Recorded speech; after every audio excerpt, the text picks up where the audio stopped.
16 inches long, and with the ability to grab and manipulate objects that's long enough for him to lick his own eyeball, clean out his ears. On the left-hand side, we would have been able to see some bongos. Now, bongos are incredible hiders, the best hiders you never did see. So good at hiding and so rarely seen, their nickname is the ghost of the forest.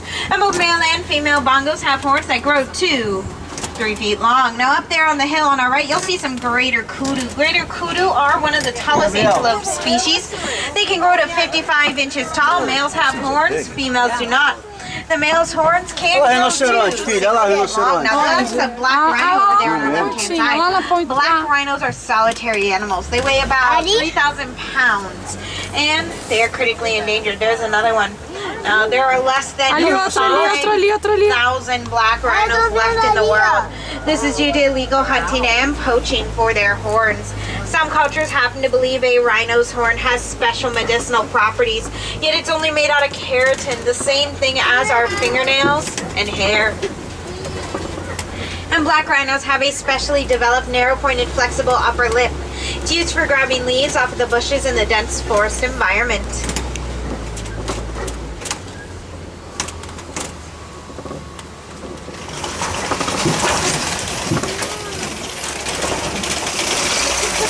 Now we're going to be leaving the forest and heading into an area known as Safi River. Now rivers are a great place to see animals. They love the water. They'll use it for eating, drinking, sleeping, hiding, staying cool. The list goes on and on and on. Well, I don't have time to go over it all because we're already here. Now we'll keep an eye out here on the right-hand side. Always a chance we might see a large aquatic animal. If we do, great. If we don't worry about it. We tend to have better luck on our left in just a moment anyways. Ooh, look at that. There's a float of Nile hippos on our left-hand side. Now, Nile hippos are nocturnal animals, so they actually spend their days asleep in the water. Please be seated, sir. Please be seated. Thank you. They only go up on land under the cover of darkness at night, and it's too great. So every time they need to take a breath while soundly sleeping, so every 8 minutes their bodies naturally rise on up and then float back down. And they float all the way down to the bottom of the water where they prefer to walk or run instead of swim. This is how they get their name. Hippopotamus is Greek for water horse. Now those big white birds with the big yellow beaks on the not so big island, those are pink-backed pelicans. They get their name because their backs change from a white shade to a lovely dusty pink shade during their mating season. That's how they attract the most perfect mate. And they make excellent avian parents, nesting in groups of 10 to 100 pairs. It looks like there's a whole bunch of hippos out of the water right now. Ali, filho, lá também, o bumbum dele, filho. Now you're going to want to look down on your left foot, make sure to stay seated, because below us on this rickety bridge are Nile crocodiles. Nile crocodiles are the largest African crocodile. They grow up to 20 feet long. They bite down with 2,000 pounds of pressure per square inch, letting them hunt prey with fingers themselves, and they'll hold their jaws just to cool off. Now we're heading into my favorite part of the reserve. It's the largest. It's the savannah. Now the savannah is home to a wide and diverse range of animals. Those are hooves, paws, wings, and claws all call the savannah their home. But before we see any animal life, we're actually going to get a glimpse at some important savannah plant life. It's a large grayish brownish tree. It's going to be on our right hand side. It's a baobab tree. Now baobabs are known as the upside down tree because it looks like its roots are on top instead of its branches, but those are its branches. They just don't have leaves 9 months out of the year, leading to that root-like appearance. And they can grow to such massive and enormous sizes because of all the water they store in their trunks. They store gallons upon gallons upon gallons of water, so much that during dry seasons, animals like elephants poke holes at the baobab tree to get access to the water, giving it the nickname the Tree of Life. Now if you're on the left-hand side, you might have caught a glimpse of some giraffes, and we're going to see them in the distance now on our right. Now we have to say that vertebrae has a giraffe, it's 7. Ours are small, theirs are fairly big because they can grow between 16 and 20 feet tall. A group of giraffes like that is known as a tower. On top of a giraffe's head, you might think are horns, but really they're called ossicones. They're 100% bone extensions of the skull covered in skin and fur to give a false horn-like appearance. Now, because the ossicones are bone, they're not typically used for protection. Instead, giraffes use their very powerful legs. And what do they need protection from? Well, predators, of course. And there's a cave that's going to be coming up that I know some predators like to call home. Let's see if anyone's available for a house call.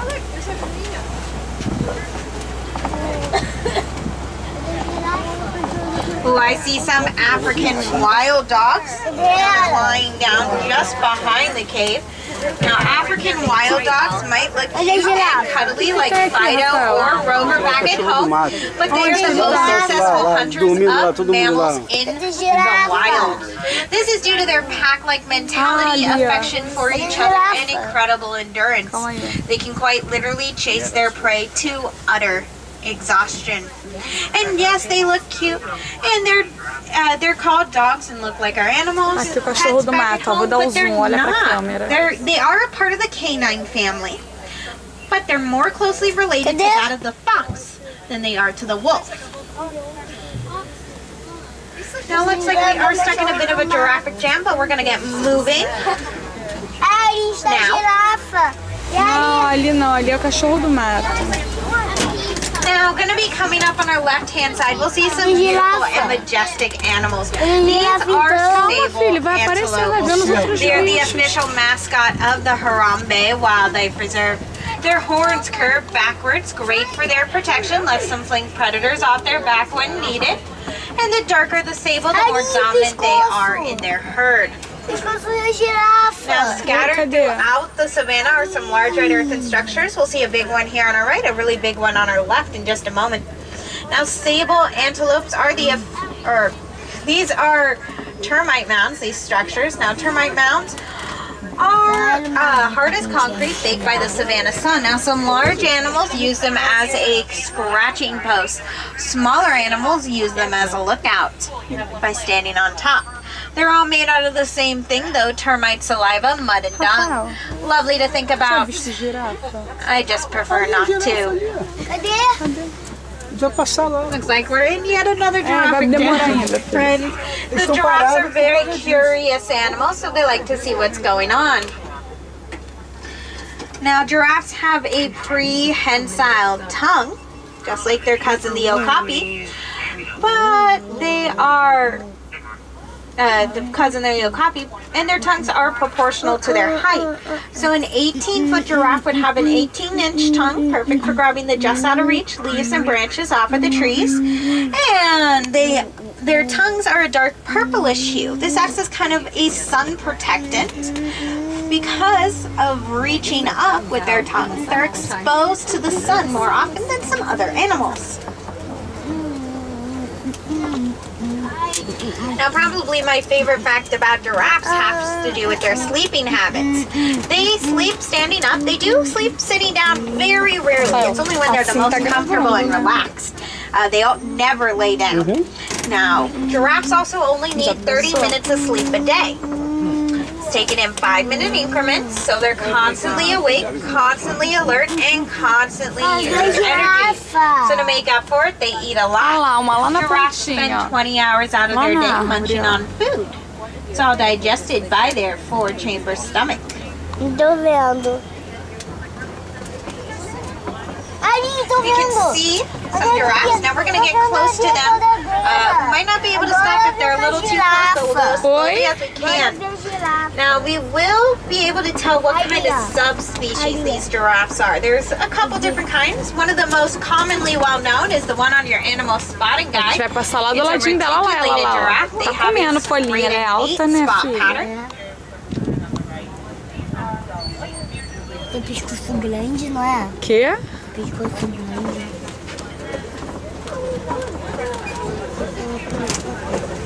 Now we'll get a glimpse at this giraffe, and from the spots having jagged edges and them being placed messily and irregularly, they're actually the Maasai giraffe. That's a subspecies known for their not so neat spots. Aí a girafa, filha. Now, gonna be on our right-hand side, we'll see some wildebeest. Wildebeest is Afrikaans for wildebeest. This is due to their tendency to stand. Que isso, filho? They migrate vast distances, 500 to 1,000 miles at a time, all across the savannah. And they live in some of the largest and densest herds out of almost any mammal species. A typical wildebeest migrational herd is 1.5 million large. It only gets beaten out by us humans when it comes to mammals. Now the really little guys over there, brown and white with a razor stripe on our right hand side, those are springbuck. They are fully grown adults. They stand at 3 feet tall and weigh between 60 and 100 pounds. It's about the same size as maybe a Entra Labrador pro carro, Retriever. Gabriel. Não Now, fica pra fora Springbok do get their carro. name from their jumping ability. They can jump 6 feet straight up Aqui, uma into aqui, the air Gabriel. and 13 feet forward. This jumping has a very special name known as pronking. We're actually going to get see some of these giraffes a little closer up. This whole tower. Now these are some young giraffes right here, the shorter ones. They're about a year Que and a half. isso, Gabriel? When a giraffe is blind, they're 6 feet tall.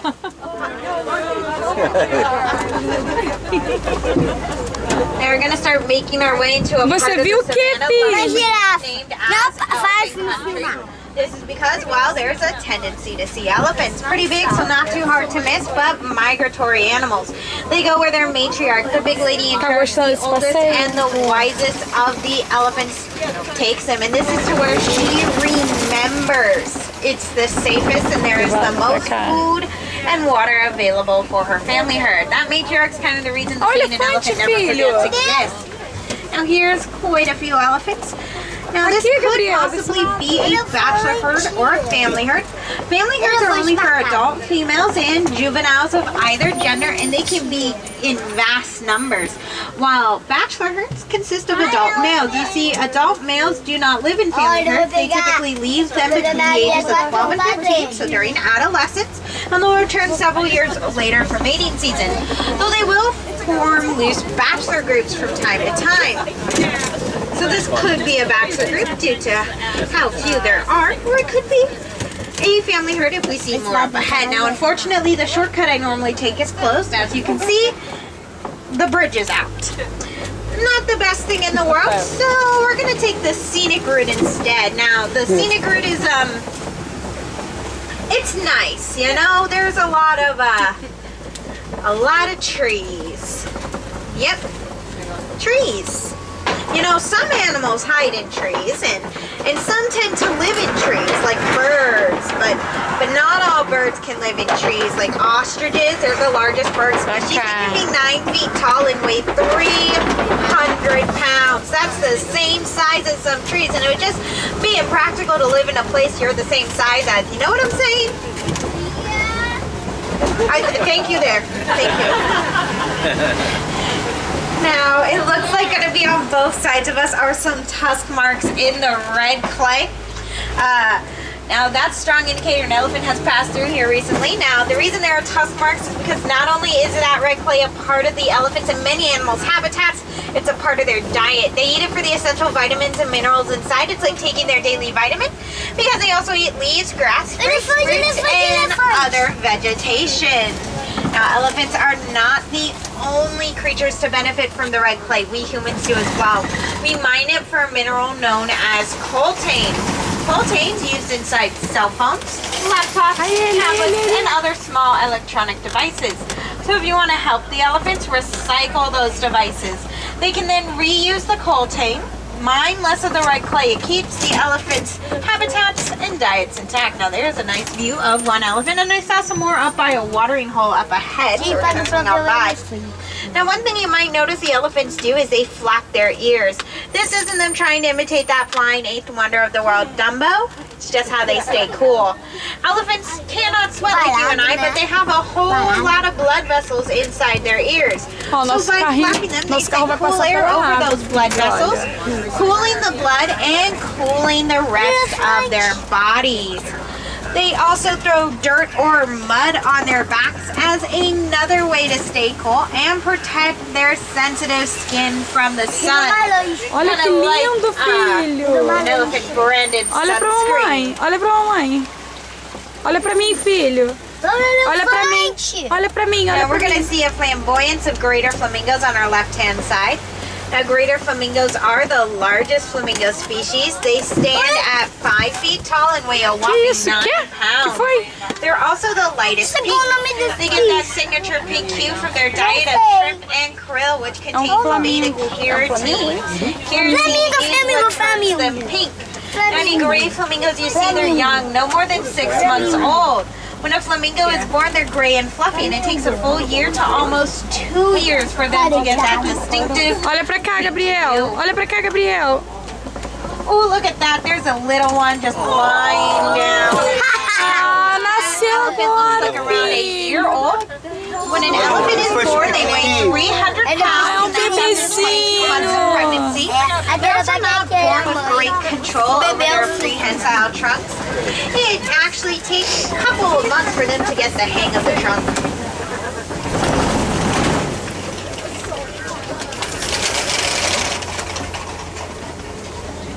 Now, there's some mud pits on our left, and that's a good indicator we might get to see some white rhinos. They love the mud. They wallow in it. Keeps them cool, protects their skin from the sun, and it can even keep the bugs off. And they use it for a lot of the same reasons a elephant might. Now, when a rhino gets too much mud on their skin, they just scrape it off on a nearby tree, and those trees around that mud pit have a lot of mud on them. So it makes me wonder.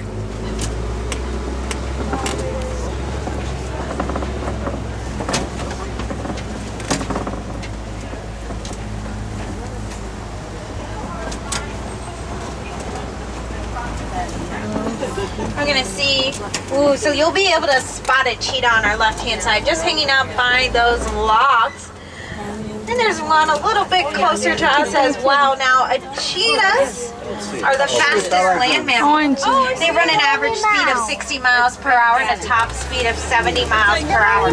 They are daytime hunters, unlike most large cats who are nocturnal. This is due to their excellent daytime eyesight, aided by the black teardrop marks under their eyes. Those absorb excess sunlight just like a football player's eye blacks. There's a couple more cheetahs as well. Now they can purr like our kitty cats back at home. In fact, they are the largest cats with that ability to purr.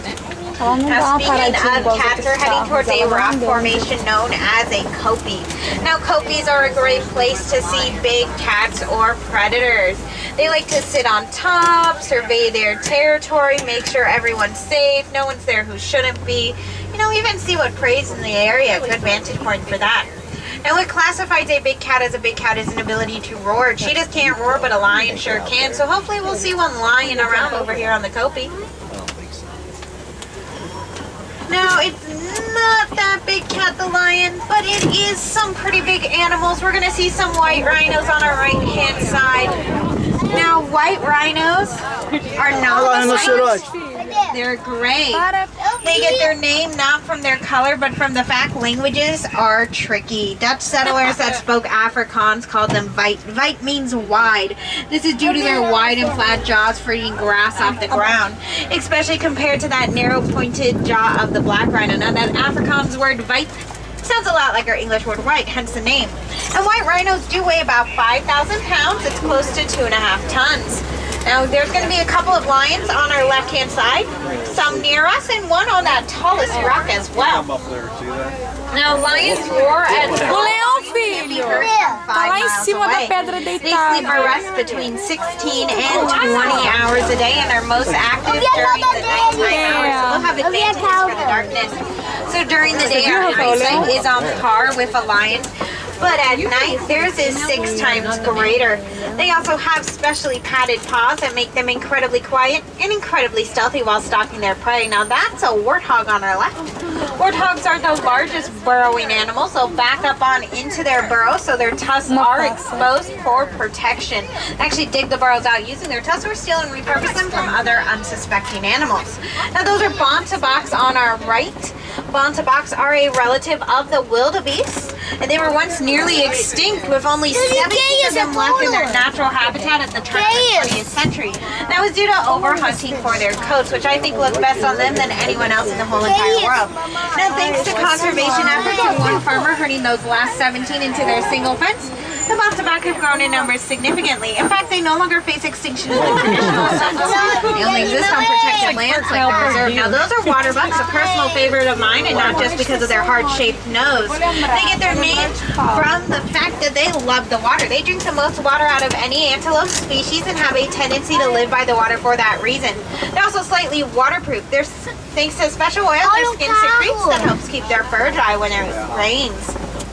Carro de armejante. Now we're heading into the last part of the reserve we're going to visit here today. It's called Mangani Glen.